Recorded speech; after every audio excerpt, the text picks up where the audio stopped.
You're listening to episode number 44 of the Keto Diet Podcast. Today we're chatting about problems with dairy and keto, cyclical ketogenic practice using protein instead of carbs, and overcoming keto struggles, and so much more. So stay tuned. Hey, I'm Leanne from healthfulpursuit.com, and this is the Keto Diet Podcast, where we're busting through the restrictive mentality of a traditional ketogenic diet to uncover the life you crave. What's keto? Keto is a low-carb, high-fat diet where we're switching from a sugar-burning state to becoming fat-burning machines. All listeners of the podcast receive a free 7-day keto meal plan, complete with a shopping list and everything you need to chow down on keto for 7 whole days. Download your free copy at healthfulpursuit.com/keto meal. The link will also be in the show notes for today's episode. Perfect if your daily keto meals have become a bit lackluster, if you're new to keto and a bit lost when it comes to eating what and how much, or thrive on being guided on what to do and when to do it. Again, that's healthfulpursuit.com/keto meal. Let's get this party started.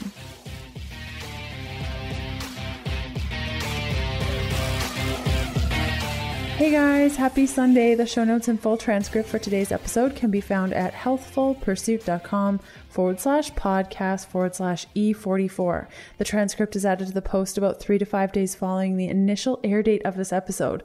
And let's hear from one of our awesome partners. I love being Canadian, the home of the true North Strong and free, but gosh, I'm pretty jealous of you all in the US because you get access to Thrive Market while I'm stuck with limited access to the abundance of health foods that you all know and love. We have 14-day shipping and everything's really expensive, and forget about free shipping. That's always out of the question.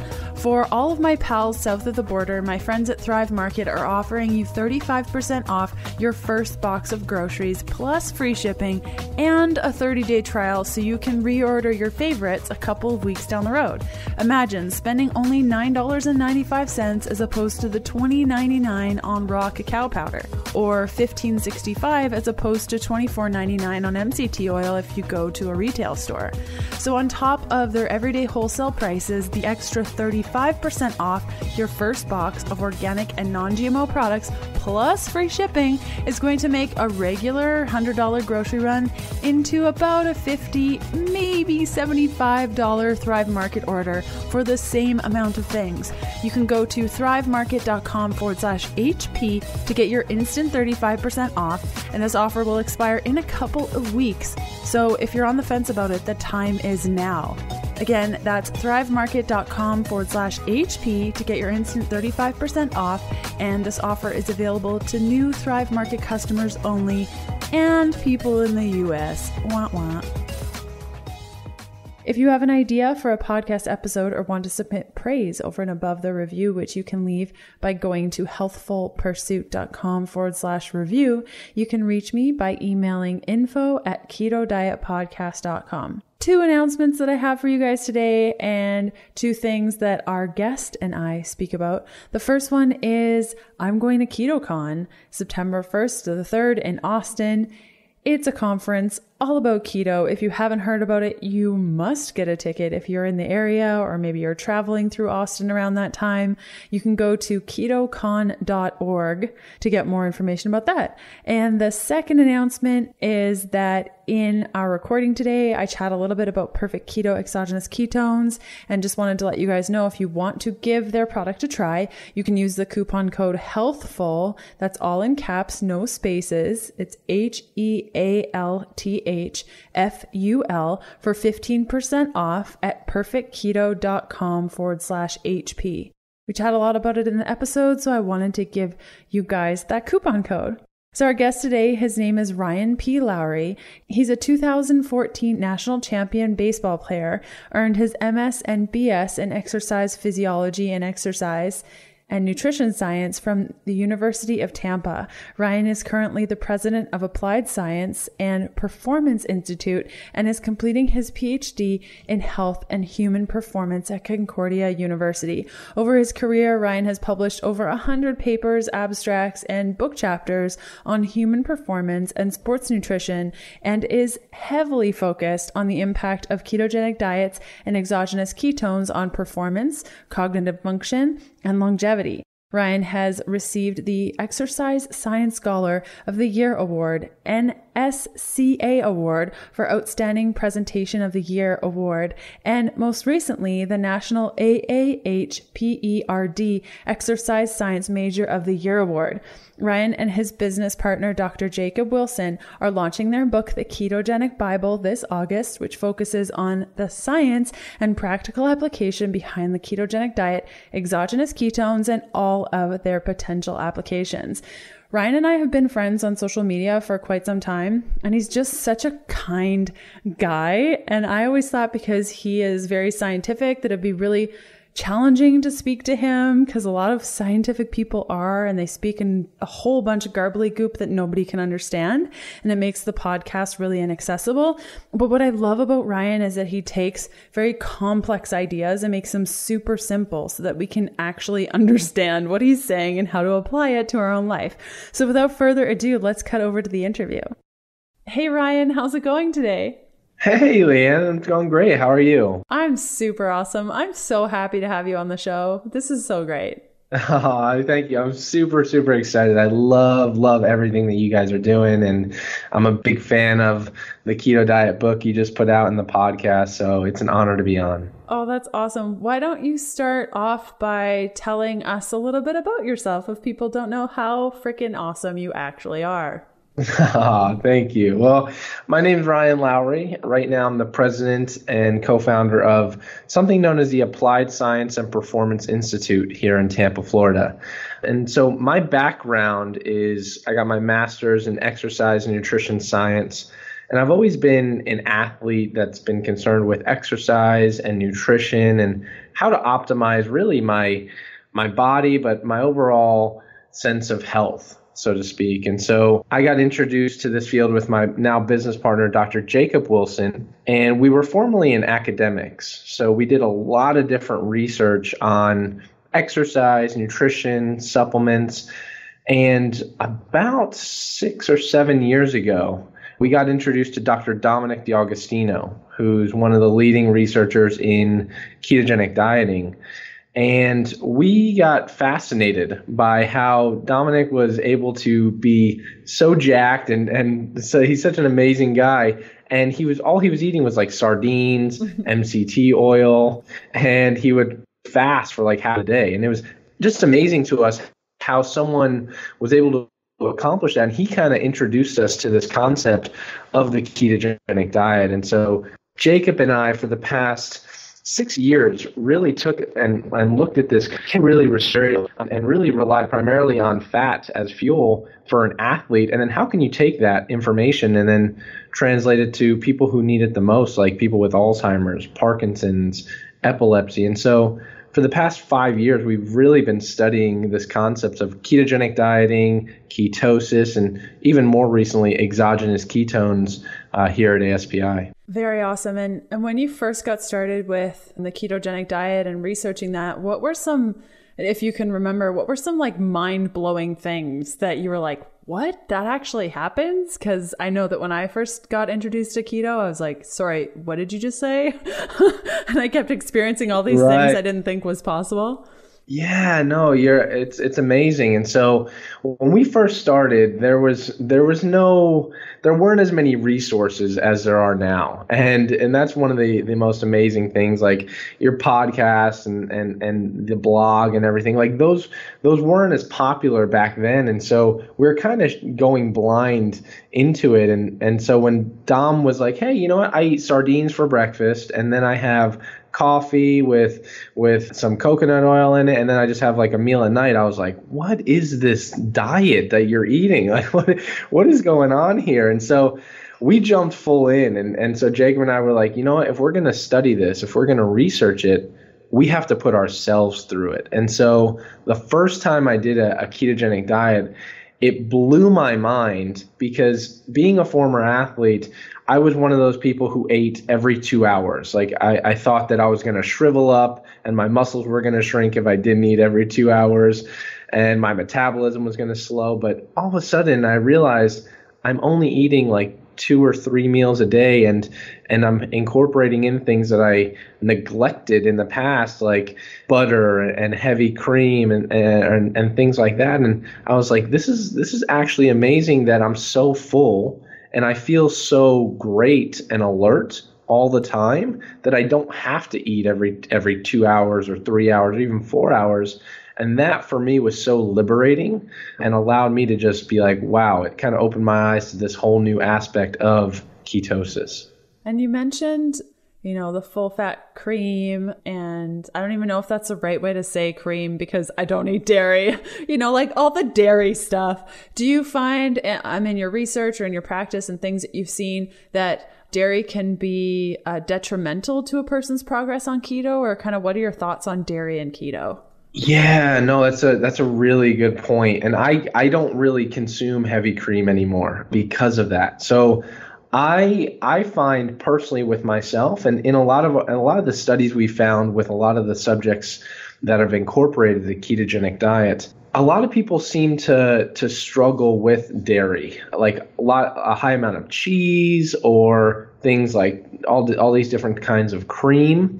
The minute that they cut back on those or they cut them out, it's like an instant change for them. They feel way better. Their ketones actually seem to go up higher, and that could be due to the lactose that's in a lot of these dairy products. So yeah, I definitely recommend that, and that's something we talk about a lot, is for people who are starting out on a ketogenic diet, just be aware of that.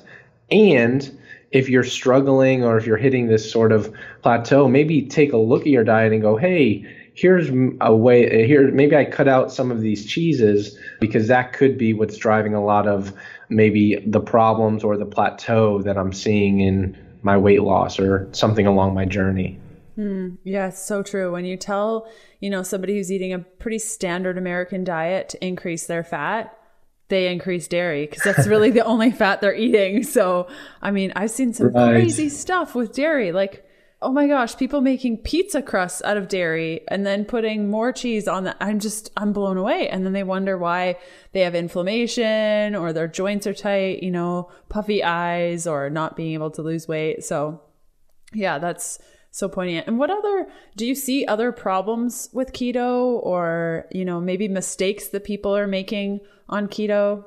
Yeah, so this is actually funny. The first time we kind of did a modified ketogenic diet, the first time I really tried it. And so I am addicted to sweets. Like I love sweets. Me too. And I grew up eating horribly, like absolutely horribly. I would have like cake and Oreos and cookies like all the time, but I was able to get away with it because I played sports. I was so active all the time. And so I'm like, well, maybe I'm not playing baseball anymore. I'm not doing this. So I cut back on those. But the first time I did a ketogenic diet, I literally, it was a lot of cream. I did heavy cream, protein powder, and I would make something called keto mousse. And it was just like this heavy cream and protein powder and MCT oil. And I literally ate that 4 times a day. And I did it for about a week, and I realized, I'm like, wow, this isn't that good. Like I kind of feel horrible. Like I don't know what Dom's talking about with this ketogenic diet thing. And I'm like, I was like, what the heck's going on? But eventually I realized, I'm like, well, I'm missing out on a ton of other nutrients. This whole heavy cream thing every meal probably isn't ideal. So I think one of the biggest challenges that I see for people early on is that unless they truly have someone or have a resource to kind of guide them through the process and say, hey, like, you can eat this, and this, and there's all these different swaps that you can utilize for your favorite high carbohydrate foods. A lot of people feel like, oh, I don't know what I can eat. I'm just going to eat the same thing every single meal. And unfortunately, that can be a a big problem and lead to some complications. But I think of options. I mean, in your book, I open it up and I make them every weekend with my mom or someone. I always love these new recipes, and I'm like, how do people look at this diet and go, it's restrictive? When you see all these amazing recipes that are possible, if you just open up your mind and go and get a little creative with it. Yeah. And also not getting too overwhelmed with like complicated things. I'm not a complicated recipe person. I usually just add meat and fat and vegetables to a pan, and that's breakfast, lunch, and dinner. But also that variety is really important. If I ate broccoli every day, all day for like the last 3 years that I've been keto, I would probably, I don't know, I wouldn't be happy. So yeah, that variety, and also looking at the nutrients, and it doesn't have to be all different meals. I think people get so overwhelmed with, but how do I make variety in every single meal? It can also just be the ingredients that you're using. I find that's really simple. Like a stew made 500 different ways. Exactly. No, absolutely right. And small changes like that can mean the world of a difference. Like, okay, I can make this. I'm the same way. I'm very simple. Like if I'm making a recipe, like I just don't want to have to spend an hour doing it. It's like, all right, how can I do this if I'm going to cook up dinner? How do I take coconut, fry something up in coconut oil, or do some type of meat and vegetable? Like that's usually my 99% of the time. That's usually how I eat. More on my interview with Ryan Lowery after this message from one of our podcast partners. The podcast is partnered with Wolf Clinic Royal Flora, my choice in soil-based probiotics. Soil-based probiotics are a fabulously effective approach to repopulating the gut. The soil-based organisms are cultured in decayed plant matter free from pesticides, chemicals, and toxins. Unlike conventional probiotics, which have a shortened shelf life, are vulnerable to stomach acid, weakened by processing methods, and less likely to reconstitute or colonize the GI tract to the level we need it, soil-based probiotics are alive and thriving, meaning they colonize along the entire GI tract, rapidly forming into the bacteria your body needs most as soon as it interacts with saliva. Soil-based probiotics from Wolf Clinic, called Royal Flora, is my choice in soil-based probiotic, and my gut has never felt less bloated. I'm not reacting to foods in the way that I used to. For example, spaghetti squash. I can eat it, no problem. It's great. US and Canadian listeners receive 20% off when you order from healthfulpursuit.com/gut. Use the coupon code GUT, all in caps, no spaces, for the 20% discount to be applied to your order. Totally. And how has your keto approach changed over the years? Like we chatted about you removing dairy. Do you ever play with cyclical ketosis at all? Yeah. No, so right now I've incorporated more of like an intermittent fasting. I refer to it as intermittent eating because I think some people get scared at the word fast. That's brilliant. So I call it intermittent eating. So it's basically, I usually don't eat. I probably won't have my first meal here unless for like another 3 hours, which will be roughly around 2:00 in the afternoon, my time. So I usually have a nice like salad or something for lunch, and then I have dinner. So I've been incorporating in intermittent fasting, and it's been a huge, huge help for me with just traveling and working a lot. But I do on the weekends, I do something, it's kind of a cyclic approach, but I do like a protein bump is what I call it. And I basically I lower fat, bump up carbohydrates slightly, but I usually just bump up my protein because that's what the foods that I love are usually high in protein. And I love making all these different recipes that have a bunch of different protein components. So I usually just do a higher protein day, and I find it works great. It kind of resets my metabolism.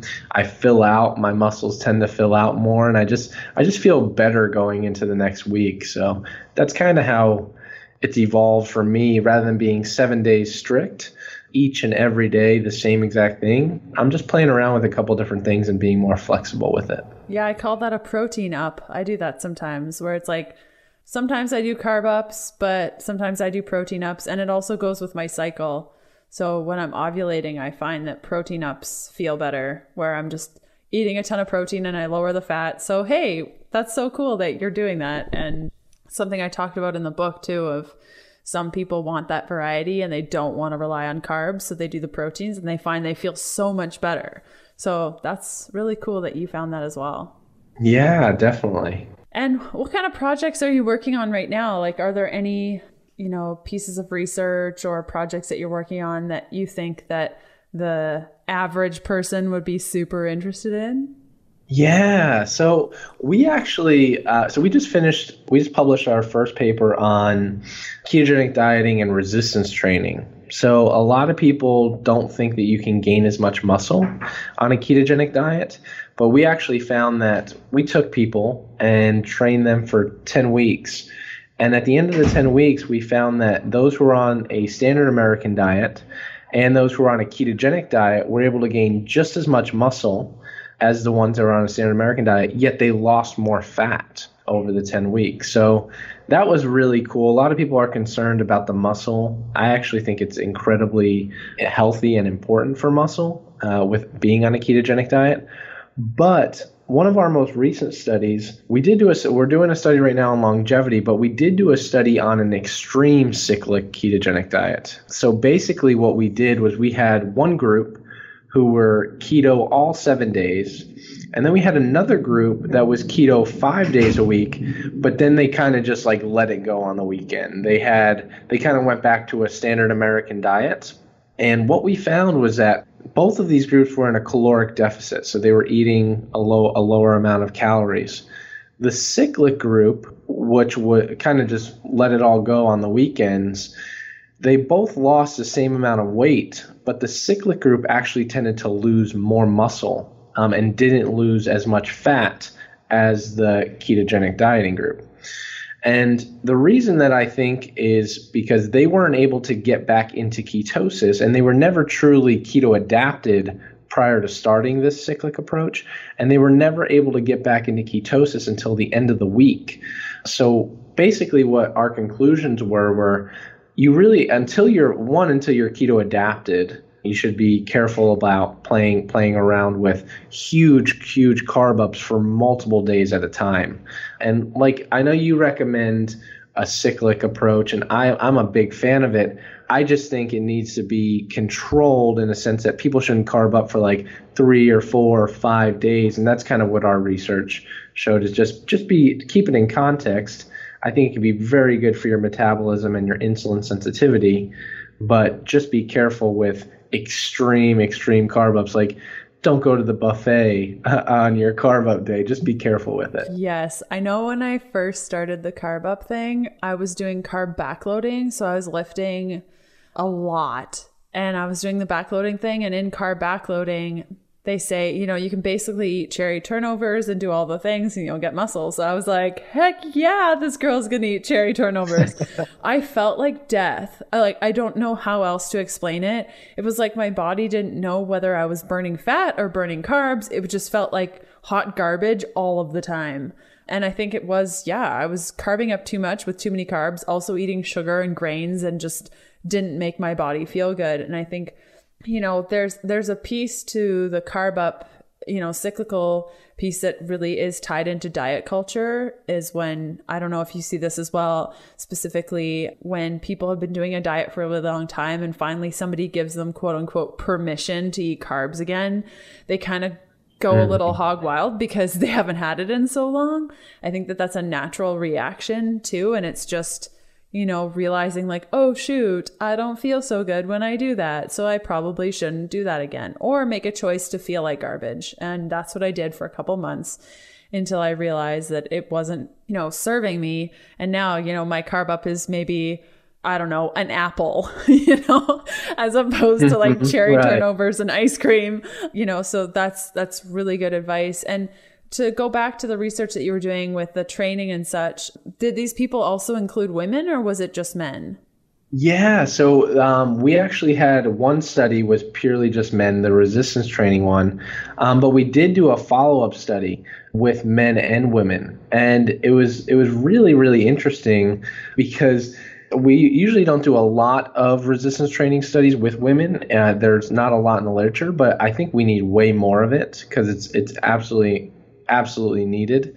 And we found incredible results with women as well. And you mentioned before about their cycles. We found something really interesting, which I know some researchers are actually starting to look at, but we did see that some of the women who were kind of irregular started to normalize. And in the beginning, it was kind of like it was irregular, and they were like, what's going on? But as the study progressed, like over time, they became a lot more regular. And for some of these women, it was incredible because they hadn't been that way in years.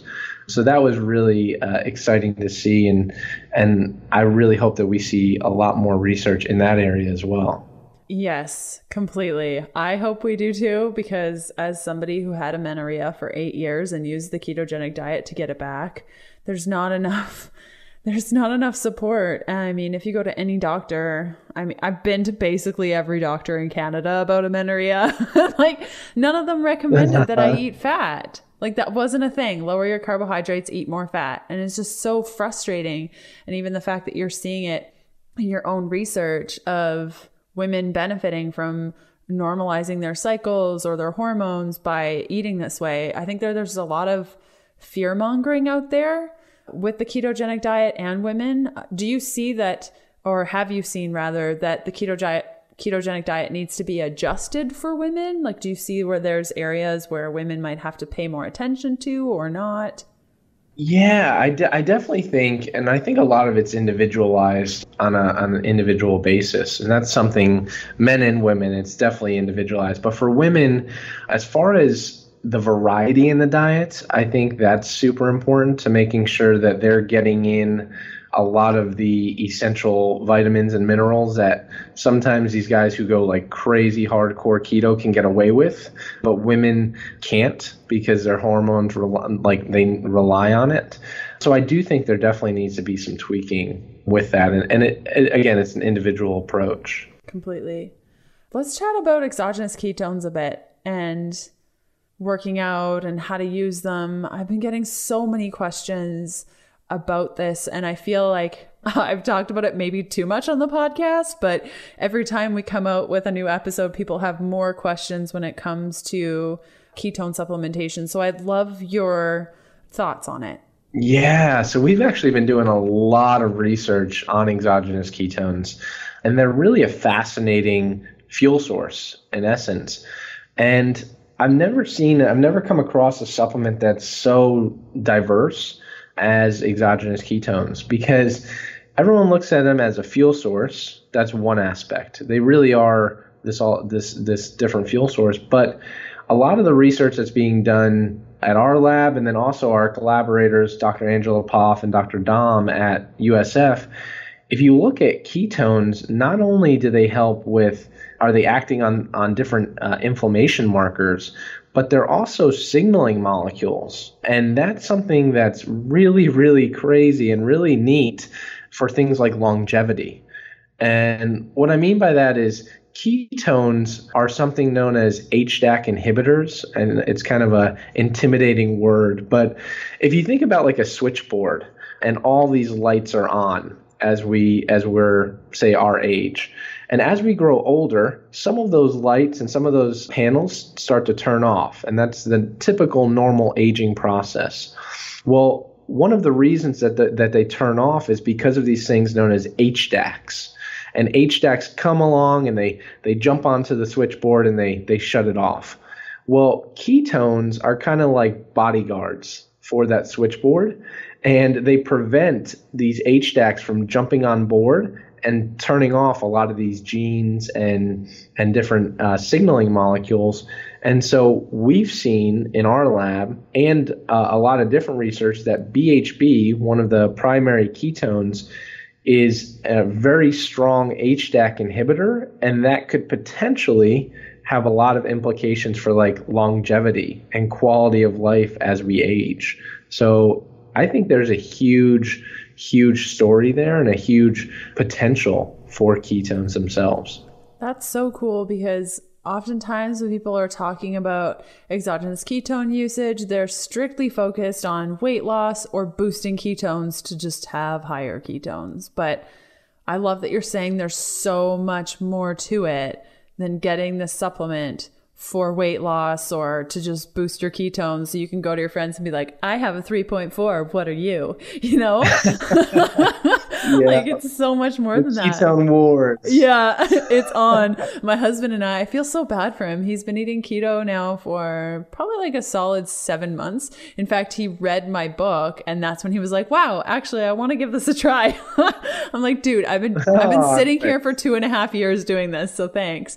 But he doesn't register as high amount of ketones as I do. I mean, I can get away with quite a few carbs and still have higher ketones than him. So it's just really interesting how it really, like, it doesn't really matter. And he experiences the same benefits that I do. But I'd love to chat a little bit more about other health benefits, if you know of any, with this supplementation outside of the standard, take it, you'll lose weight.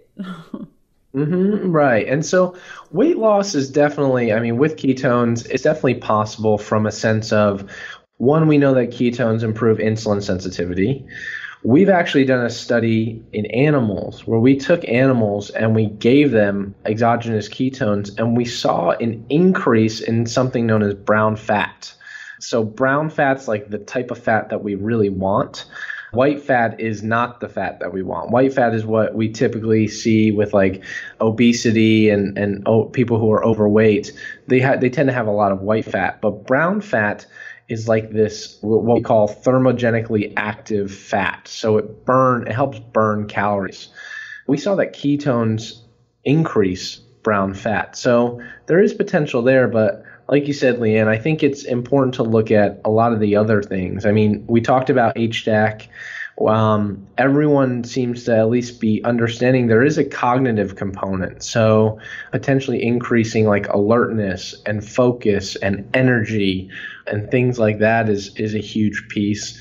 And then the muscle sparing effects is one of the things that intrigues me the most. Is we've actually done another study with animals, and we took them and we gave them exogenous ketones, and we saw that things like muscle protein synthesis, which is what you see elevated when you eat a certain amount of protein or certain amino acids, when you gave BHB, you actually saw that muscle protein synthesis goes up, and ketones themselves seem to spare or prevent the breakdown of certain amino acids, like important ones like leucine, which can be very important for, again, anti-aging or just someone who's looking to preserve their muscle mass as they kind of go along life. So there is so many other benefits, and each day I'm getting more and more alerts and people emailing me and colleagues reaching out about studies that are going on, and it's just fascinating,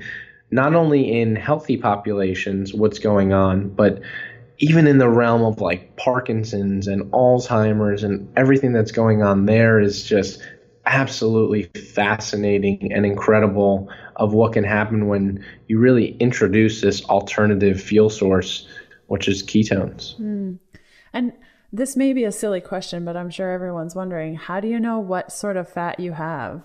Is there a way to tell in the way that your body, your body composition, or is there a test, or how do you know?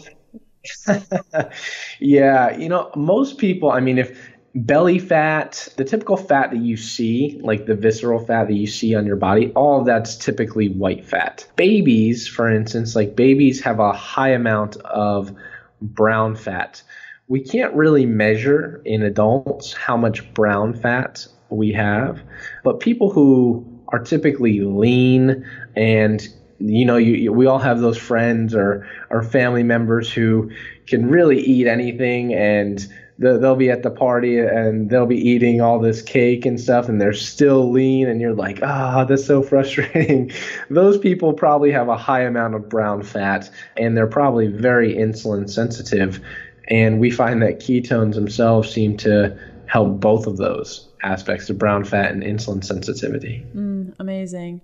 And we're chatting about the benefits of ketone, especially exogenous ketone. Can you achieve The same things that we're just talking about without the supplementation. Like if you follow a strict quote unquote ketogenic diet, can't you generate enough ketones and then you don't need to supplement? Absolutely. Absolutely. And I think that's one of the biggest things that people look for. I always tell people the key is first getting your diet in check.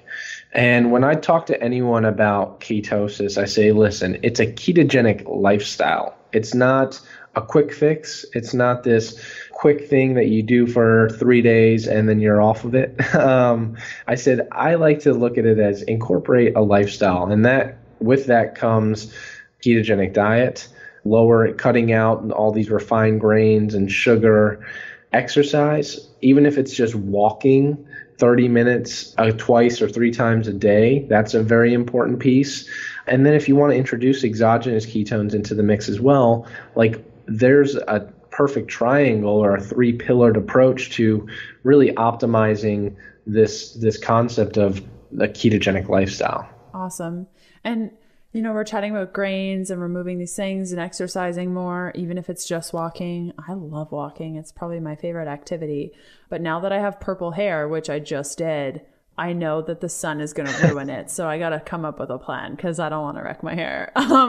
More on my interview with Ryan Lowery after this message from one of our podcast partners. The show is partnered up with Paleo Valley, the makers of the only 100% grass-fed and finished fermented beef stick. Each stick contains 1 billion probiotic CFUs. We all know how important fermented foods are to the health of our gut and the strength of our immune system. Chowing down on Paleo Valley's fermented beef sticks provides your body with all of the beneficial bacteria it loves in one convenient little beef stick. Their gut-friendly sticks are gluten-free, soy-free, dairy-free, GMO-free, freaky chemical additive, dye, and preservative-free, as well as being 100% free from carbs and sugar, and made with the highest quality ingredients. Exclusive to listeners of the show, receive instant savings of 20% off Paleo Valley fermented beef stick snacks by going to paleovalley.com/keto. And if your jaw is just tired thinking about beef jerky, it's worth noting that these tasty treats are not tough at all, but moist with a little snap. The summer sausage flavor even tastes like those hickory summer sausages, but without the gunk. Seriously delicious. Again, that's paleovalley.com/keto for an instant 20% off savings. But where do you see people struggling when it comes to the ketogenic diet? Like, are there certain areas where you see time and time again where people are just not failing, but just having a really hard time adopting to the ketogenic lifestyle? I mean, I didn't. It was like, oh, wow, I can eat more fat. And then the next day, that's what I did. But I find a lot of people do have issue with it. Where do you see that struggle coming from? Yeah, I think the biggest thing that I see is people bailing out too early on the keto adaptation period. And the way I tell people and the way I explain to a lot of people is, listen, for instance, if you're 30 years old and you take someone, and a lot of times I'll have friends or colleagues go, you know what, I tried that for 2 days and I just felt horrible. And so I went back and I had a piece of cake or something. And I'm like, listen, for 30 years of your life, your body has been relying on a primary source of fuel known as glucose. I said, you can't expect it to turn around and in 1 to 2 days completely just turn around and go, hey, like now I'm ready to completely run on fat and ketones and I'm good to go. I said, it's going to take some time to adapt. And if you really want to commit to this lifestyle, you got to give it time. And if you do it right, it can be done pretty quick, but just give it some time. And so I always just try and give people the best tools to get over that hump, and incorporating in things like intermittent eating and electrolyte supplementation, which I think is huge during the adaptation period, is getting people proper electrolytes so that way they can fight through, hey, you're no longer providing all this sugar to your body, which you probably did before. And once you're able to really utilize and take in and optimize your diet to utilize fat and ketones as fuel, you're just going to be better off, way better off.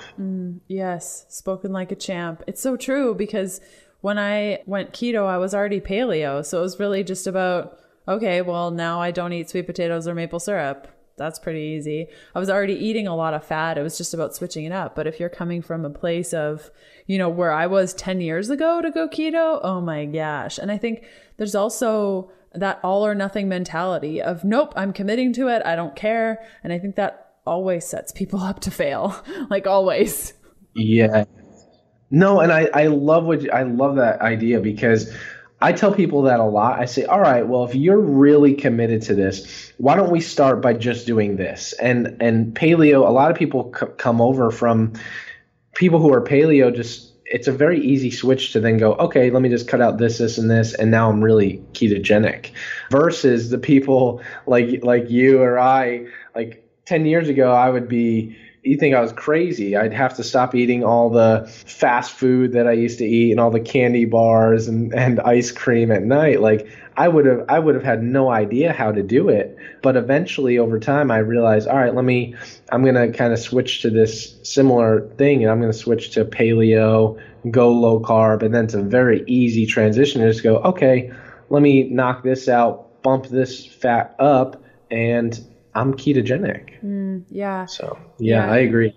I think that we would have been food buddies back in the day, because everything you just said about all the fast food. And I mean, oh my gosh, the food that I ate. And I don't know about you, but I never connected the two. I thought that the food that I ate had zero impact on anything. I just thought it was food. Like I never once thought that, I had a dream last night, I think, about Cinnamon Toast Crunch. Do you ever remember that cereal? It was like one of my favorite cereals. And I would put it in a bowl, like how you would eat cereal. But instead of adding milk, I would add sweetened craisins, like dried cranberries that had sugar, and chocolate chips. And I would eat that with a spoon for breakfast. Like that was my breakfast. Up until I was maybe 19. Every morning, and my mom would look at me like, she'd be like, at some point she would look at me and be like, you're gross. Like, what are you doing? Every morning I used to have cream of wheat, but I used to put at least 3 tablespoons of sugar in it, and it became like soup. And it was like so sugary. It was like this sweet soup. And I was like, looking back, I'm like, that was really disgusting at what I did. But that's just how I was like addicted to eating so much sugar at that time. It was crazy. Yeah. And when you think of just the progression of where you came from and where you are now, it didn't happen overnight. It wasn't like the sugar soup, to the broccoli and ground beef that you had for dinner last night, and the satiation that comes from that, that it becomes such a natural behavior. If I'm hungry, I just drink more water. If it's actually because I'm not hungry, or I'll have bone broth and I'll add some salt in it. And these are just natural things where it's like, oh, I'm feeling hungry. Is it because I'm thirsty? And just checking in with yourself and asking yourself some questions. But I know even 10 years ago when I just started studying nutrition, it was mind-blowing to think that all the things that we put in our body actually make a difference in not only our body composition, but also the way we show up in the world with our mind and our, behaviors, and the way we treat people, and even our confidence. I found that eating keto, because my brain is a lot smoother, I always say, I feel like I have a smooth brain, whereas before it was all chunky and I couldn't understand what was happening. I'm able to make better decisions also. Yeah, no, absolutely. And I love that. And that resonated with me, the check in with yourself, because I think so often that people eat like, in this, I am a very big person. I do this a lot. I'll check in with myself and I'll go, am I really eating because I'm hungry, or am I eating because I'm super stressed out? We just had an intense meeting and I have a lot of work to do. And then I'm like, I'm really about to go eat this because I'm stressed out. Like, let me just go grab a water and put some electrolytes or some flavoring, or even, like you said, bone broth in it. Like, and I'm fine. And really checking in and getting in tune with your body, it's one of the most amazing things. And it's been a game changer, like you said, for my life, just not only just physically with my body composition, but mentally, socially, emotionally, like how I interact with friends and family, it's just been an absolute game changer to be able to not be so confined and constricted by needing to eat every hour or 2 hours, and then just being, like you said, in a smooth brain, like don't really have any brain fog, but just being in this calm, cool, and collective mindset where I'm just in a better overall place mentally, emotionally as well. Mm-hmm. Yes. And I don't know, because you have a sweet tooth. I know for me, sometimes I eat the sugar and then the next day, or even as I'm eating it, I'm feeling my brain just, there's no way to describe it unless you've experienced it. I'm just feeling totally off. And then the next day you're emotional and you're, biting off people's heads and you're just not fun to be around. And that, it's a really good glimpse to, wow, I used to be like this all of the time. And I was trying to manage all of these feelings while also maintaining a job and a marriage. Like it's insane when you go back and you start to eat that way. Was there if you remember, any steps that you took to get in touch with your body, or did it happen because you were eating ketogenic? I know for me, it definitely helped when I ate keto, because then I didn't have all those crazy emotions and all the things happening, and I could actually get in touch with your body. But was there a certain thing that you did or things that you do in order to stay in touch? Yeah, I think it developed over time, but I kind of implemented one of the things that's helped me tremendously. I've implemented a ketogenic diet and like daily meditation kind of together. And for me, that's just helped me so much from a psychological perspective. That's what really helped me take a step back, because I'm originally from New Jersey and the New York area. So everything there is like hyper, like all the time, like up, the New York kind of mentality. But I think just taking a step back and going, you know what? It's okay if I don't do this in the next 30 seconds. Like if I just take some time, reflect on it, realize, okay, the world won't end if I don't get to this email or I don't get to this thing in 30 seconds. Like, let me just take some time to reflect on it. And that transferred into my eating habits, my exercise habits, and my daily routine to really get in tune with my body and go, okay, rather than rush through life and rush through my day-to-day, take some time, reflect, go on walks, listen to podcasts, listen to books, meditate, eat well, and all of a sudden it just kind of became this whole body process, and I'm just super in tune with it now and able to really take everything to a whole nother level. It's just been a real game changer. Yeah, agreed. So let's spend the next couple of minutes, I can't believe we've already been chatting for this long, to chat about your book. Tell me about your book. Yeah, so Dr. Jacob Wilson and I, we wrote a book that's coming out in mid-August. It's called The Ketogenic Bible. And so basically what we wanted to do was just provide this ultimate resource for a lot of the science that has happened in the past and is happening now in the current day. So in this book, we talk about the history of ketogenic dieting, like all the way back to before the 1900s when it was introduced, why it kind of got faded out in the early 1900s, and then how it kind of has since resurrected and now it's booming. And then we talk about a lot of the different applications. I mean, we mention everything from Alzheimer's to Parkinson's to exercise and performance to even cancer. And it's just amazing to see.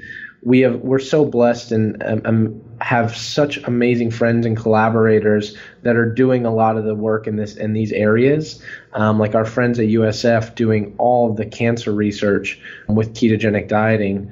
And then we also touch on exogenous ketones, because no one's really ventured down that area.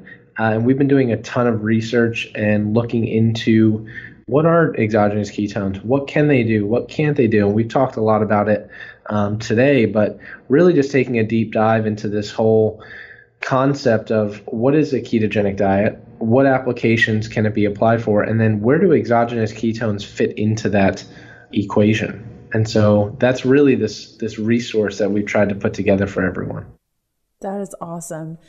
And who do you feel like the book is good for? I mean, you just covered so much ground, but who did you write this book for? Yeah, so we've really tried to make it as wide as possible. And the reason is we use a lot of analogies in there, and I love analogies like the switchboard like analogy with HDAC inhibitors, really taking complex scientific topics and trying to break them down to the simplest terms and not taking away from the science, but really making them understandable. And that's something that Jacob and I pride ourselves on, and we try and do each and every day. Is there's so much amazing science out in the world, even on ketogenic dieting and exogenous ketones. But the problem is that so many scientists speak over people's heads, and they try and use these complex terms and make it sound super scientific, when in reality it can be broken down a lot more.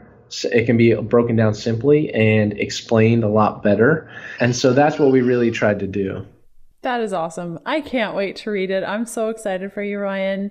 Where can people find more from you if they want to follow along on your journey? Yeah, so I post a lot on Instagram. It's at Ryan P. Lowery. And I post a lot there, and Facebook, if you want to add me, it's Ryan Lowery. And then Jacob's is the Muscle PhD, and we post a lot of different content and trying to just we do it a lot with infographics, like trying to get these complex terms and information out to the audience and out to people in like a quick, easy, understandable manner. Because I feel like in today's world, everyone's not only is their time limited, but they just want to digest information as quickly as possible. And so it's just been trying to capture that and get as much information out to the world as we possibly can, just trying to really help people change their lives ultimately. Yes. Thank you for doing the work that you do, because there needs to be a lot of us talking about this. And the more of us that are talking about it, the more people that can be helped because of the information that we're sharing. So thank you so much for contributing to the conversation from one keto person to another. Totally. Oh, well, thank you. And thank you so much. What you've done in your work, and I've literally told everyone about the Keto Diet book, and everyone that I know listens to the podcast. So I'm very, very excited, because we really need more people, like you said, getting this information out there. And you're so charismatic, and you have such a positive spin on things that and one of my biggest things is this: beyond just ketogenic dieting, beyond just ketosis, we live in a world right now that's so filled with negative thoughts and a negative environment. And you see news and media outlets putting that out. And one of my biggest things that I tell people is we need more people to really make positivity louder and make the world a better place. It's going to take people like us and everyone listening to go out and spread more positive things, spread more positive news, more positive things on nutrition and exercise and just daily life. And I've loved following you and learning, seeing you kind of do that every single day. So thank you for that and being an inspiration and a positive light for me every single day. Oh, that's so sweet, Ryan. Look at us. Oh, well, thank you so much for coming on the show. Guys, the show notes and full transcript for today's episode will be found at healthfulpursuit.com/podcast/E44. And I'll include a link to go pre-order the Ketogenic Bible, because awesome. And thanks again for coming on the show. I really appreciate it.